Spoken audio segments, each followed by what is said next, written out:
ये रिक है और 30 मीटर ऊंची लहर उसकी ओर बढ़ रही है। वो ताड़ के पेड़ की छाया में समुद्र तट पर बैठा अनानास चबा रहा है। सूरज, समुद्र और स्विमसूट में लोग सब कुछ एक पोस्ट कार्ड की तरह स्थिर है। पर अचानक सब कुछ बदल जाता है।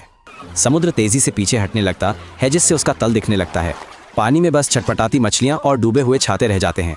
रिक सिर उठाता है और देखता है कि सीगल द्वीप के अंदर उड़ रहे हैं। फिर बार काउंटर के पास लेटा एक कुत्ता अचानक उठता है और किनारे से दूर भागता है। रिक को याद आता है कि सुनामी से पहले ऐसा ही होता है। समुद्र पीछे हटता है, मतलब वो जल्द ही वापस आएगा।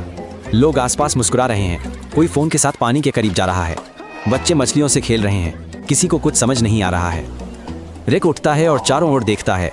पास की सबसे ऊंची इमारत एक 6 मंजिला कंक्रीट का होटल 3 मिनट की दौड़ पर है। वो दूसरों की ओर मुड़ता है और चिल्लाता है कि भागो, पर ज्यादातर लोग नहीं सुनते। कुछ लोग सेल्फी के लिए रुकने का फैसला करते हैं। रिक दौड़ना शुरू करता है। गर्म डामर पैरों तले टूटती बोतलें चीखें। वो सीढ़ियों तक पहुंचता है और ऊपर चढ़ने लगता है। पीछे एक गड़गड़ाहट सुनाई देती है जैसे ट्रेन पर ये पानी है। रिक चौथी मंजिल पर चढ़ता है। खिड़की से देखता है दूर क्षितिज को पहचानता है। जहां समुद्र था, एक काली दीवार भयानक गति से किनारे की ओर बढ़ रही है।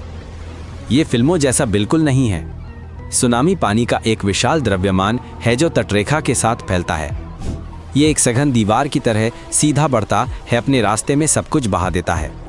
खजूर के पेड़ झुकते हैं, छतें उड़ती हैं, पानी सड़कों पर तेजी से बढ़ता है। एक ही पल में पहली मंजिल फिर दूसरी भर जाती है। गड़गड़ाहट तेज होती है, दबाव से पहली मंजिल की कांच की खिड़कियां फट जाती हैं। रिक बालकनी पर एक खंभे को पकड़े है, लेकिन झटका बहुत तेज है। रिक फिसल गया और पानी में गिर गया। उसने एक गहरी सांस ली।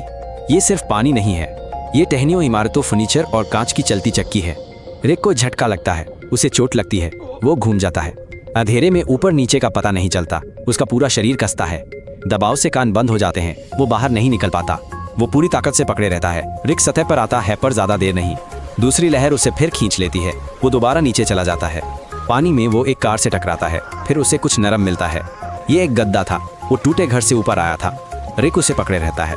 वो दांतों और हाथों से चिपक जाता है। वो डूबना नहीं चाहता। रिक को टूटी गलियों से बहाकर ले जाया जाता है। शव और मलबे उसके पास से गुजरते हैं। चारों ओर सिर्फ शोर है। वो खुद को लगभग सुन नहीं पाता। जब पानी आखिर में पीछे हटता है, रिक एक आधे टूटे हुए भवन की छत पर गिर जाता है। उसे सिर्फ एक पेड़ थामे हुए था जो कंक्रीट की पटिया में फंसा था। रिक उसे जकड़ लेता है और यूं ही लटका रहता है, हिलने में असमर्थ। उसके नीचे कचरे का समुद्र था, मुड़ी हुई पाइपें, गीले पैकेट, खून से सनी चादरें। सब कुछ शांत था।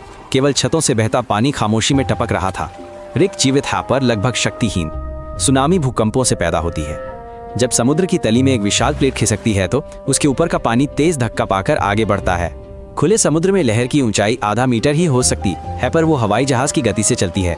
किनारे पर जहां तल अचानक उथला होता है, लहर सिकुड़ती है और ऊंची उठती है।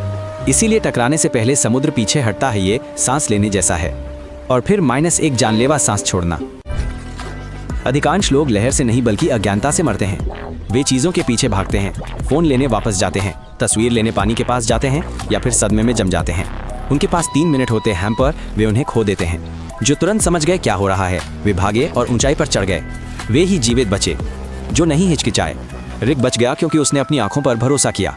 सबसे सुरक्षित जगह मजबूत बहुमंजिला इमारतें हैं, कैफेनॉव या ताड़ का पेड़ नहीं। कभी कभी लोग आकस्मिक मलबे पर भी बच जाते हैं, जैसे बेड़ा दरवाजा या गद्दा। पर यह तो किस्मत है। रिक को कट लगे हैं और चोटें आई हैं। उसका पूरा शरीर दर्द कर रहा है। वो मुश्किल से सांस ले पा रहा है, पर वो जीवित है। कुछ घंटों बाद एक हेलीकॉप्टर उसे देखता है।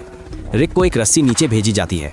वो पकड़ लेता है और हवा में ऊपर उठता है। उसके नीचे आपदा क्षेत्र का दृश्य खुलता है। सड़कें बह गई हैं, कारें पेड़ों में फंसी हैं, नावें छतों पर हैं, घर कचरे में बदल गए हैं। केवल कुछ ही कंक्रीट की इमारतें बची हैं।